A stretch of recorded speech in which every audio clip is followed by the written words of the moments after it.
Dear GS aspirants, अभी देखिए भारत में प्रतिरक्षा के बारे में भारतीय सेना को संगठनात्मक संरचना की जानकारी हमारे लिए नितांत आवश्यक है। संगठनात्मक संरचना की जानकारी। भारतीय रक्षा सेनाओं के सर्वोच्च कमांडर भारत के राष्ट्रपति हैं, परंतु राजनीतिक कार्यों की मंत्रिमंडल समिति ही रक्षा से संबंधित महत्वपूर्ण मामलों के बारे में निर्णय लेती है। संसद में रक्षा से संबंधित प्रश्नों के उत्तर देने का दायित्व रक्षा मंत्री पर है। किस पर है? रक्षा मंत्री पर, जो रक्षा मंत्रालय का भी प्रमुख होता है। उसकी सहायता के लिए रक्षा राज्य मंत्री होते हैं, यानी कैबिनेट स्तर के बाद राज्य मंत्री आते हैं। मुख्य वित्त अधिकारी रक्षा मंत्री का वित्तीय सलाहकार होता है। मुख्य वित्त अधिकारी रक्षा मंत्री का वित्तीय सलाहकार होता है।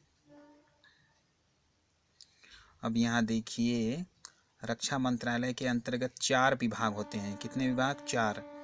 रक्षा विभाग, रक्षा उत्पादन विभाग, रक्षा आपूर्ति विभाग, रक्षा विज्ञान एवं सेना विभाग। ये 4 विभाग रक्षा मंत्रालय के अंतर्गत आते हैं, डिफेंस मिनिस्ट्री। अभी देखिए, मंत्रालय की महत्वपूर्ण जिम्मेदारी भारत की रक्षा करना, रक्षा सेनाओं की व्यवस्था करना है। हमारी रक्षा सेनाएं मुख्यतः 3 प्रकार की होती हैं, जो हम जानते हैं, थल सेना, जल सेना तथा वायु सेना। और अभी यहाँ देखिए, जो जो कंटेंट है, कारगिल समीक्षा समिति की सिफारिश के कारगिल जो है, कारगिल के बारे में यहाँ कारगिल समीक्षा समिति के सिफारिशों के आधार पर सरकार ने संपूर्ण राष्ट्रीय सुरक्षा प्रणाली की व्यापक समीक्षा करने का फैसला किया तथा निम्नलिखित संगठन स्थापित किए, जिन्होंने काम करना शुरू कर दिया है। एकीकृत रक्षा स्टाफ, इंटीग्रेटेड डिफेंस स्टाफ, रक्षा अधिकरण परिषद, रक्षा खरीद बोर्ड, रक्षा उत्पादन बोर्ड, रक्षा अनुसंधान एवं विकास बोर्ड, DRDO जिसको कहते हैं। अंडमान निकोबार द्वीप समूह कमान, यह देश की पहली त्रिसेना कमान है, अंडमान निकोबार आइलैंड्स। अब देखिए यहाँ पर थल सेना के बारे में जो है डिस्क्रिप्शन है। सबसे पहले थल सेना के कमान क्षेत्र को देखिए। उत्तर क्षेत्र 56 APO, दक्षिणी साउथ का एरिया पुणे, मध्यवर्ती लखनऊ हो गया, पूर्वी ईस्टर्न कोलकाता, पश्चिमी चंडीगढ़। भारतीय थल सेना का उद्भव ईस्ट इंडिया कंपनी के गश्ती दलों से हुआ। 1857 ईस्वी में कंपनी की सारी सेनाएं ब्रिटिश ताज को सौंप दी गई।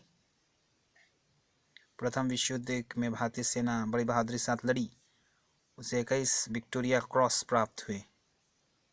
प्रथम विश्व युद्ध में शहीद सैनिकों की स्मृति में बना स्मारक इंडिया गेट आज दिल्ली की शोभा बढ़ा रहा है। द्वितीय विश्व युद्ध में भारतीय सेना ने सभी मोर्चों पर कामयाबी हासिल की।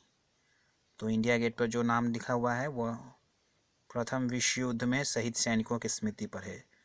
और 21 विक्टोरिया क्रॉस प्राप्त हुए थे भारतीय सेना को। थल सेना की अनेक शाखाएं एवं सेवाएं हैं, जो निम्न हैं।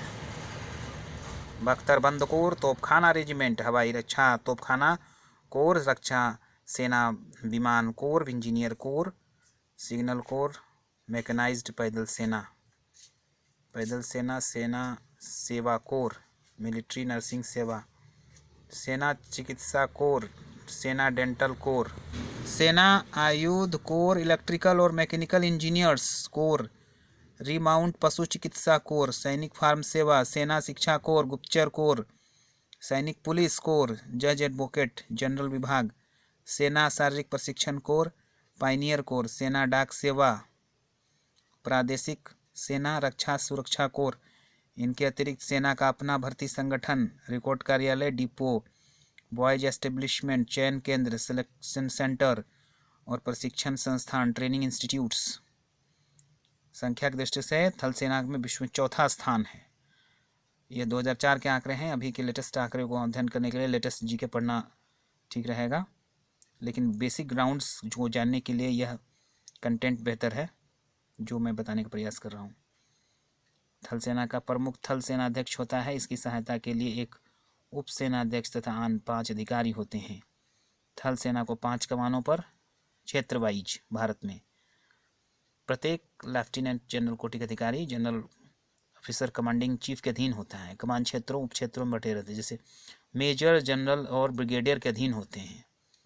थल सेना के विभिन्न सेनाएं कोर इस प्रकार हैं: the president bodyguards, regiments of artillery, engineering core इत्यादि आप देख सकते हैं।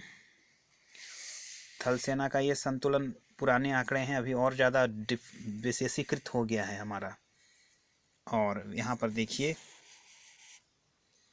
और सैन्य संरचनाओं का विवरण। अगले वीडियो में और कुछ बताने का प्रयास करूँगा। तब तक के लिए धन्यवाद।